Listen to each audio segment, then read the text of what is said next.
Serangan dan konflik antara Indonesia dan Belanda tak berhenti setelah Indonesia merdeka.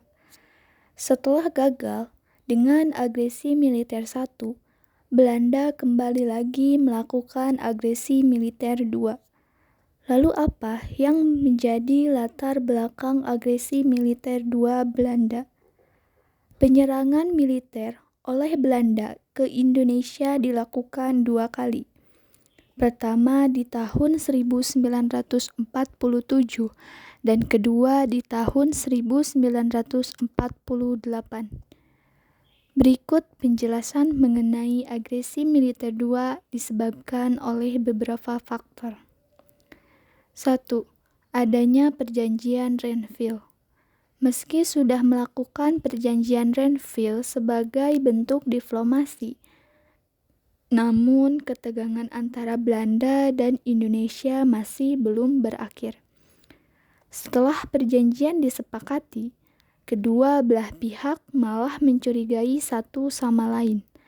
Bahkan Belanda menganggap perjanjian tersebut terlalu menguntungkan pihak Indonesia. Belanda menganggap bahwa wilayah Indonesia masih menjadi hak Belanda. 2. Belanda menuduh Indonesia melakukan perang gerilya. Latar belakang agresi militer 2 Belanda selanjutnya yang menuduh Indonesia melakukan penyusupan dan penyerangan. Tak hanya itu, Belanda juga menganggap Indonesia melakukan penjarahan di wilayah yang dikuasai oleh Belanda. Tak heran jika Belanda menganggap Indonesia tak bisa mengurusi tentara rakyat karena para tentara ini masih merongrong Belanda dan menimbulkan bentrok fisik. 3. Indonesia menuduh Belanda tidak mentaati perjanjian Renville. Jika sebelumnya Belanda menuduh Indonesia tak bisa mengurusi tentara rakyat, maka Indonesia menuduh Belanda tak mentaati perjanjian Renville. Indonesia menganggap Belanda tak mentaati kesepakatan bersama dan melakukan politik adu domba. Politik adu domba menurut Indonesia adalah adanya negara federal dan acara Konferensi Federal Bandung. Tak hanya itu, Belanda juga dianggap melanggar garis demarkasi militer yang sudah disepakati bersama. Tujuan agresi militer 2 Belanda. Setelah adanya latar belakang agresi militer 2 Belanda, konflik antara Indonesia dan Belanda semakin memanas. Akhirnya, pada pertengahan tahun 1948, Belanda memilih melakukan kembali agresi militer di Yogyakarta dengan tujuan 1. Menghancurkan status Indonesia yang saat itu tengah menjadi negara kesatuan. 2. Menghancurkan dan menjadikan Yogyakarta berada di bawah kekuasaan Belanda. Saat itu Yogyakarta tengah menjadi ibu kota Indonesia karena kondisi Jakarta yang kurang kondusif. 3. Menangkap pemimpin dan tokoh pergerakan Indonesia. Kronologi peristiwa agresi militer 2 Belanda. 1. Penyerangan Yogyakarta. Dalam agresi militer 2, Belanda menyerang Yogyakarta lewat udara pada tengah malam. Tujuan agresi militer saat itu adalah pangkalan udara Maguwo, yang langsung lumpuh seketika karena persiapan Belanda yang cukup matang.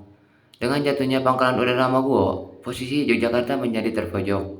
Dalam waktu singkat, akhirnya Yogyakarta jatuh kepada tangan Belanda.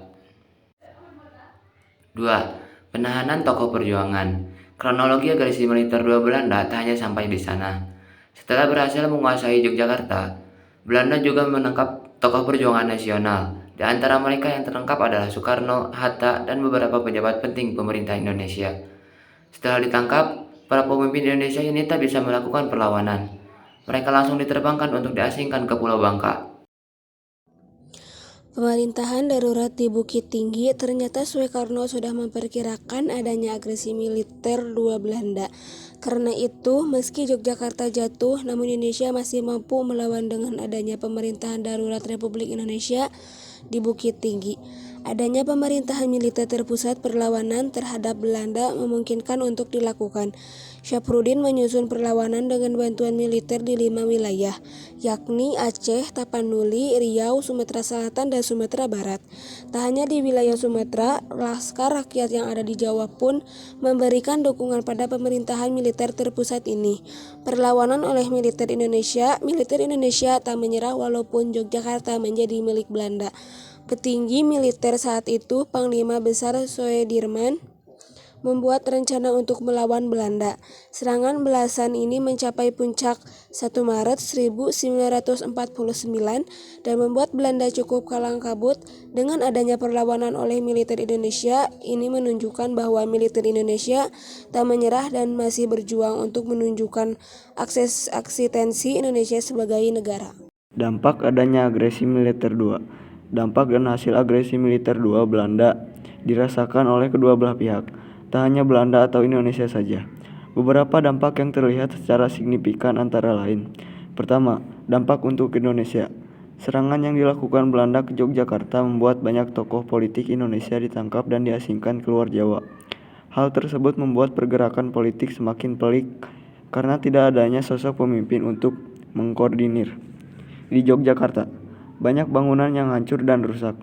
Belum lagi kerugian di bidang militer dan adanya jumlah korban tewas yang cukup besar. Adanya agresi militer 2, Belanda tentu saja memberikan pukulan yang berat bagi Indonesia. Kedua, dampak untuk Belanda. Lalu, bagaimana dengan Belanda? Apakah Belanda merasakan dampak setelah melakukan agresi militer 2 dan menaklukkan Yogyakarta? Meski akhirnya mampu menguasai ibu kota Indonesia, namun Belanda tetap mendapatkan pukulan telak dari militer Indonesia. Serangan balik yang dilakukan TNI ini tentu saja membuat Belanda mengalami kerugian besar, baik secara material atau korban jiwa.